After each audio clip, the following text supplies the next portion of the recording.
This was a surprising twist, but somewhat typical of Bukele, who's rather good at making sure the sort of story goes his way. To give you a bit of background, in Venezuela, the president of Venezuela, President Nicolas Maduro, has been very critical of the fact that there are well over 200 Venezuelans in El Salvador, in this notorious prison, CICOT, terrorism confinement center, as it's called in El Salvador. He says that they should not be there. They should come back to Venezuela.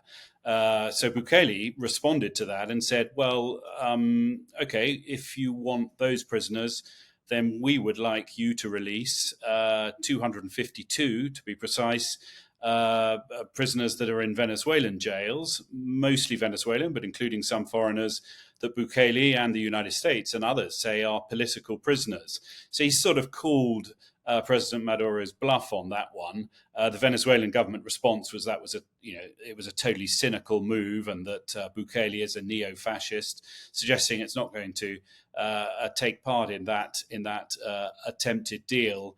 Which also was somewhat controversial because, of course, Bukele's accepted money for the people that he's taken from the Trump administration that are here in El Salvador. So to take money for them and then kind of sell them or trade them to Venezuela was a bit surprising. But he's a maverick leader who quite likes sort of playing these games, so to speak, on social media, and this was the latest twist in that process. And just to clarify, so some of these people he's proposing moving again were deported from the US at one point. From the United States, but they are Venezuelan immigrants that were in the United States. Now, Trump keeps portraying these people as sort of gangsters, but as far as we can tell, the research, Bloomberg, in fact, did a pretty deep dive into this and found that 90% of them had not had any convictions in the United States. So these are people that, for one reason or another, have been part of this Trump deportation process, end up in El Salvador. We understand they're all in the CICOT prison. And then Bukele's offering to trade them. But it looks like that's probably going nowhere. But it has, it's been a sort of propaganda game or victory possibly for Bukele, saying, to Maduro, who's criticizing him, okay, you criticize me for having prisoners, but what about the ones in your jails? Mm. And El Salvador has, of course, been at the center of President Trump's policy on deportations. What's the relationship like between these two presidents? Well, as we saw when they were both sitting next door to each other in the Oval Office, it's something of a bromance. They both agree with everything each other says. Bukele is a sort of brilliant politician in many ways. He knows exactly how to play Trump, and he touches exactly the right things that he knows appeal to Trump. For example, Trump said that 99% of or the number of crossings of the southern border of the United States has fallen by 99%, a figure that seemed to be, not based on pure evidence, although the crossings had gone down a lot. Bukele immediately said, well, how come the mass media hasn't published that figure? And Trump, of course, says, yeah, exactly. That's what I feel too. So they both press each other's buttons quite effectively. And Bukele, he's the president of a country of just 6.5 million people, and he is seems to be the sort of best buddy in the entire region, or possibly in the entire world, really, of Trump. And that is a very powerful position to be in for a person who's already extraordinarily powerful in his own country.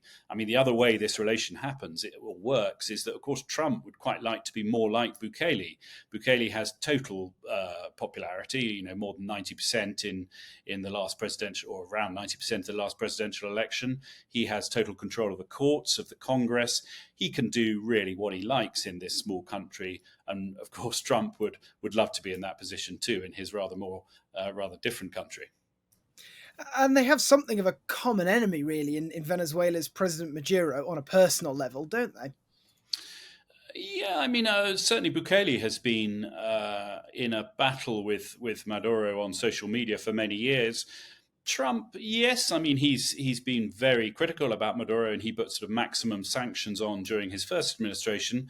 There is a theory that the jury's slightly out on that. Trump doesn't necessarily have a problem with authoritarian leaders, and Venezuela has a whole lot of oil. So let's see how that relationship ultimately plays out. But yeah, criticizing a left wing leader is part of the storytelling, so to speak, of the Trump administration at the moment. And yeah, Maduro is in the firing line at the moment. But let's see. How much is Trump watching the this sort of intense security action and iron fist ruling that's being done by the president of El Salvador?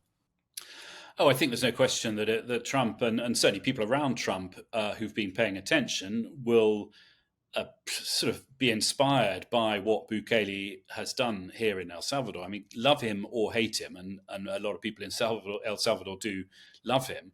Bukele has had a sort of transformational effect on this country, which had one of the highest murder rates in the world. Was a place that you really had to be quite careful about traveling to, and certainly if you lived here, you had to be careful of travel within El Salvador. If you went from one gang controlled area to another, that could be a fatally bad decision.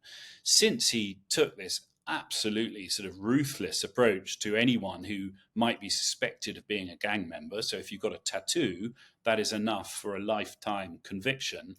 What we've seen is a completely transformational effect. So this is now one of the safest countries in the world. People don't worry about leaving their cell phone out on a cafe table. You can travel anywhere. The murder rate is one of the lowest in the region now. So an extraordinary change. But the question is whether you can translate that to another country. It's something that other countries in Latin America want to mimic or copy because they see that Bukele's done this and it's made him, potentially a president for life, which many leaders would love to be in that situation. But it's a small country, 6 million people. The specifics of the gang situation were perhaps somewhat unique to El Salvador. So whether it can be applied in other countries, let alone the United States, let's see. But I'm sure that Trump and other leaders around the world would love a bit of the sort of aura that Bukele's managed to get for himself through these very hardline policies. If these prisoners do end up in Venezuela, or if they did, what does that mean for the legal challenges to Trump's deportations, especially this order to return this man Abrego Garcia?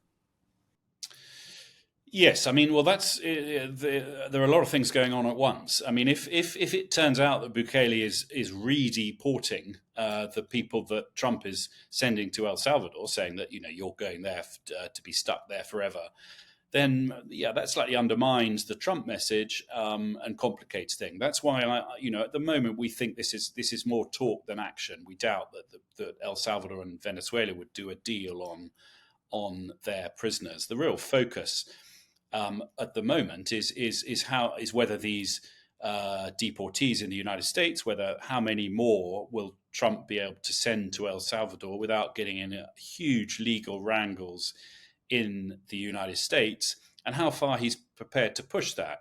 This is a battle between the executive, the presidency, and the judiciary.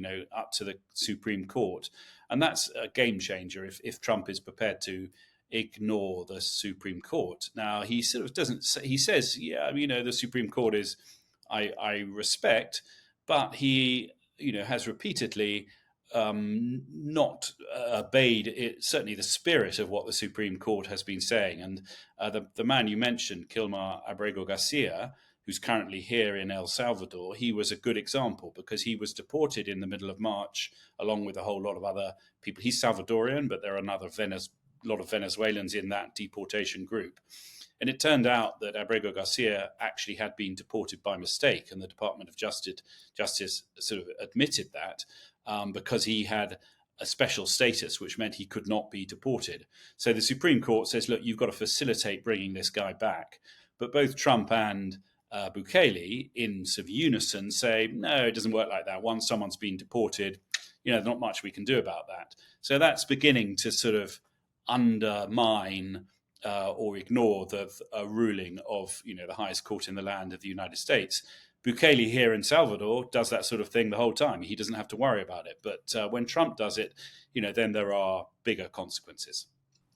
And yeah, as you say, President Bukele certainly doesn't take a huge amount of heed to the any court in the US. Really, I think his reaction to the attempted blockage of those deportations was, "Oopsie, too late." Yes, that's right. Again, typical. He's a master of social media. So when those early deportations happened in the middle of March, two planes were in the at least one plane was in the air when a federal judge in the United States went, "Hang on, we don't think this is legal. I want this to stop." Bukele sort of said, "Sorry, too late. It's taken off. Nothing you can do."